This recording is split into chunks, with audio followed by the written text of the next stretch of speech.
ಸಖತ್ ಖಾರ ಬಣ್ಣ ಮತ್ತು ರುಚಿ ಆಚಿ ಚಿಲ್ಲಿ ಪೌಡರ್.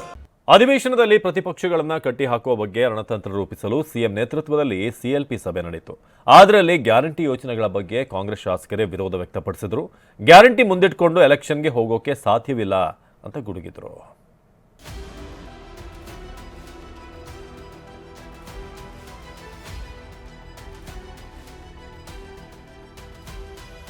ಬೆಳಗಾವಿ ಅಧಿವೇಶನ ಆರಂಭವಾಗಿ 2 ದಿನಗಳು ಕಳೆದಿದೆ. ನಿನ್ನೆ ರೈತರೊಂದಿಗೆ ರಣಕಹಳೆ ಮೊಳಗಿಸಿದ ಬಿಜೆಪಿ ಇಂದು ಉತ್ತರ ಕರ್ನಾಟಕದ ಸಮಸ್ಯೆಗಳ ಕುರಿತು ಸದನದಲ್ಲಿ ಪ್ರತ್ಯೇಕ ಚರ್ಚೆಗೆ ಪಟ್ಟು ಹಾಕಿದೆ. ಹಾಗಾಗಿ ಸದನ ಕದನ ಇಂದಿನಿಂದ ಕಾವೇರಲಿದೆ. ಹೀಗಿರುವಾಗಲೇ ಬಿಜೆಪಿ ಅಸ್ತ್ರಗಳಿಗೆ ಪ್ರತ್ಯಸ್ತ್ರ ಬಿಡಲು ಸಿಎಂ ಸಿದ್ದರಾಮಯ್ಯ ನಿನ್ನೆ ಸಿಎಲ್ಪಿ ಸಭೆ ಕರೆದಿದ್ರು. ಪವರ್ ಶೇರಿಂಗ್ ಗುದ್ದಾಟದ ನಡುವೆ ಬೆಳಗಾವಿಯ ಖಾಸಗಿ ಹೋಟೆಲ್ನಲ್ಲಿ ನಡೆದ ಕೈ ಶಾಸಕಾಂಗ ಸಭೆಯಲ್ಲಿ ಹಲವು ವಿಚಾರಗಳು ಸದ್ದು ಮಾಡಿವೆ. ಅದರಲ್ಲೂ ಗ್ಯಾರಂಟಿಗಳ ಬಗ್ಗೆ ಸ್ವತಃ ಕಾಂಗ್ರೆಸ್ ಶಾಸಕರೇ ಸಾಲು ಸಾಲು ಅಸಮಾಧಾನ ಹೊರಹಾಕಿದ್ದಾರೆ.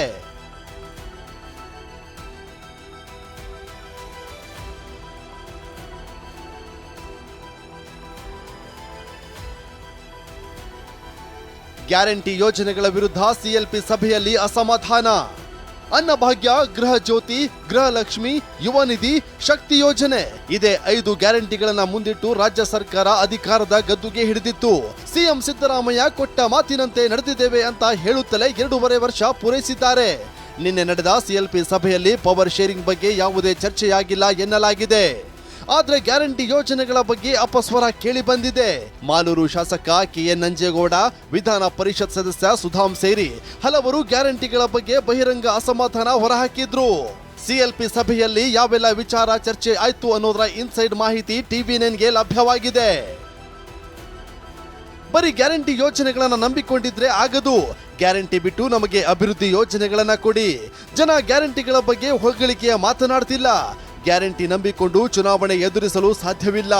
ದೇವಸ್ಥಾನ, ಸಭಾಭವನ, ರಸ್ತೆ ಅಭಿವೃದ್ಧಿ ಸೇರಿ ಹಲವು ಕಾರ್ಯಕ್ರಮಗಳಿಗೆ ನೆರವು ಬೇಕಿದೆ.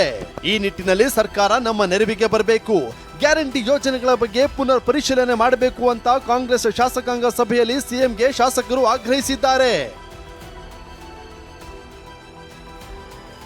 ಅದರಲ್ಲೂ ಪರಿಷತ್ ಸದಸ್ಯ ಸುಧಾಮ್ ದಾಸ್, ಸದಾಶಿವನಗರದ ಮನೆಗೂ 200 ಯೂನಿಟ್ ವಿದ್ಯುತ್ ಫ್ರೀ, ಸಾಮಾನ್ಯ ಪ್ರದೇಶದಲ್ಲಿರುವವರಿಗೂ 200 ಯೂನಿಟ್ ಫ್ರೀ, ಲಕ್ಷಾಂತರ ರೂಪಾಯಿ ದುಡಿಯುವ ಹೆಣ್ಣು ಮಕ್ಕಳಿಗೆ ಬಸ್ ಫ್ರೀ ಕೊಡಬೇಕಾ, ಲಕ್ಷಾಂತರ ದುಡಿಯುವ ಹೆಣ್ಣು ಮಕ್ಕಳಿಗೆ 2,000 ಕೊಡಬೇಕಾ, ಹೀಗೆ ಮುಂದುವರೆದ್ರೆ ಕಷ್ಟವಾಗುತ್ತೆ.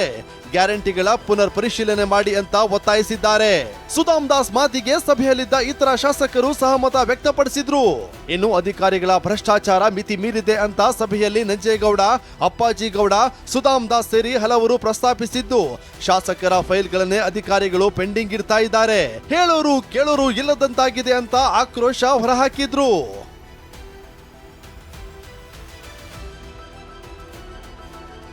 ಪ್ರತಿಪಕ್ಷಗಳನ್ನು ಹೇಗೆ ಎದುರಿಸಬೇಕೆಂದು ಸಿಎಂ ಪಾಠ. ಬಿಜೆಪಿಯವರ ಆರ್ಭಟಕ್ಕೆ ಮಣಿಯಬೇಡಿ ಎಂದು ಸೂಚನೆ. ಸಚಿವರು ಮತ್ತು ಶಾಸಕರನ್ನ ಉದ್ದೇಶಿಸಿ ಅರ್ಧ ಗಂಟೆಗೂ ಹೆಚ್ಚು ಕಾಲ ಮಾತನಾಡಿದ ಸಿಎಂ ಅಧಿವೇಶನದಲ್ಲಿ ಪ್ರತಿಪಕ್ಷಗಳಿಗೆ ಹೇಗೆ ಪ್ರತ್ಯುತ್ತರ ನೀಡಬೇಕು ಅಂತ ನೀತಿ ಪಾಠ ಮಾಡಿದ್ರು. ಬಿಜೆಪಿ ರೈತರನ್ನ ಎತ್ತಿ ಕಟ್ಟುವ ಪ್ರಯತ್ನ ಮಾಡ್ತಿದೆ. ಆದ್ರೆ ಕೇಂದ್ರದ ವೈಫಲ್ಯಗಳನ್ನ ನಾವು ಎತ್ತಿ ತೋರಿಸಬೇಕು. ಗ್ಯಾರಂಟಿ ಯೋಜನೆಗಳ ಬಗ್ಗೆ ಶಾಸಕರ ಅಪಸ್ವರ ಬೇಡ. ಸರ್ಕಾರದಲ್ಲಿ ದುಡ್ಡಿಲ್ಲ ಎಂಬ ಹೇಳಿಕೆಗಳನ್ನು ಕೊಡಬಾರದು. ಉತ್ತರ ಕರ್ನಾಟಕ ಸಮಸ್ಯೆಗಳ ಬಗ್ಗೆ ನಮ್ಮೆಲ್ಲ ಶಾಸಕರು ಉಭಯ ಸದನದಲ್ಲಿ ಹೆಚ್ಚಾಗಿ ಮಾತನಾಡಬೇಕು. ಸದನದಲ್ಲಿ ಬಿಜೆಪಿಯವರ ಆರ್ಭಟಕ್ಕೆ ಮಣಿಯಬೇಡಿ. ಪ್ರತಿಪಕ್ಷಗಳಿಗೆ ಮಾತಿನಲ್ಲೇ ಸರಿಯಾಗಿ ಚಾಟಿ ಬೀಸಿ. ವಿಪಕ್ಷದವರ ಕೈ ಮೇಲಾಗದಂತೆ ನೋಡಿಕೊಳ್ಳಿ. ಎಲ್ಲಾ ವಿಚಾರಗಳಲ್ಲೂ ನೀವು ಅಗ್ರೆಸಿವ್ ಆಗಿರಿ. ಮಂಡನೆಯಾಗುವ ಬಿಲ್ಗಳು ಪಾಸ್ ಆಗಲೇಬೇಕು. ಯಾರು ಸದನಕ್ಕೆ ಗೈರಾಗಬೇಡಿ, ಎಲ್ಲರೂ ಹಾಜರಾಗಿ.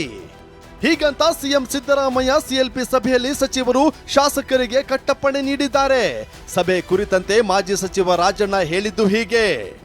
ಸನ್ಮಾನ್ಯ ಮುಖ್ಯಮಂತ್ರಿಗಳು ಉತ್ತರ ಕರ್ನಾಟಕದ ಅಭಿವೃದ್ಧಿಗೆ ನಡೀತಕ್ಕಂಥ ಚರ್ಚೆಯಲ್ಲಿ ನಾವು ಎಲ್ಲ ಸದಸ್ಯರು ಸಕ್ರಿಯವಾಗಿ ಭಾಗವಹಿಸಿ ಉತ್ತರ ಕರ್ನಾಟಕದ ಸಮಸ್ಯೆಗಳನ್ನು ವಿವರವಾಗಿ ಎಲ್ಲರೂ ಕೂಡ ಚರ್ಚೆ ಮಾಡಬೇಕು, ಭಾಗವಹಿಸಬೇಕು ಅಂತಕ್ಕಂಥದ್ದು ಬಹಳ ಪ್ರಮುಖವಾದಂಥ ವಿಚಾರವನ್ನು ಹೇಳಿದ್ದಾರೆ.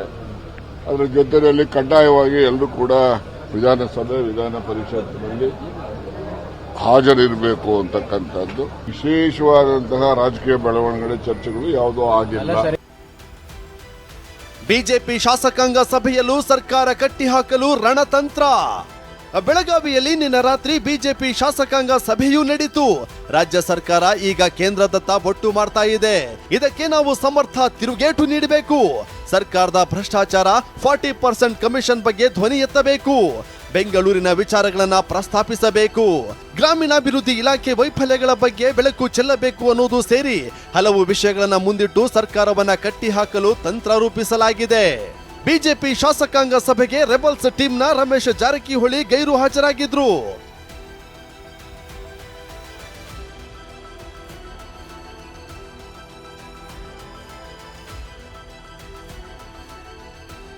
ಒಟ್ಟಾರೆ 2 ದಿನಗಳು ತಣ್ಣಗಿದ್ದ ಬೆಳಗಾವಿ ಅಧಿವೇಶನ ಇಂದಿನಿಂದ ಅಕ್ಷರಶಃ ಕುದಿವೇಶನ ಆಗುವುದು ಖಚಿತವಾಗಿದೆ.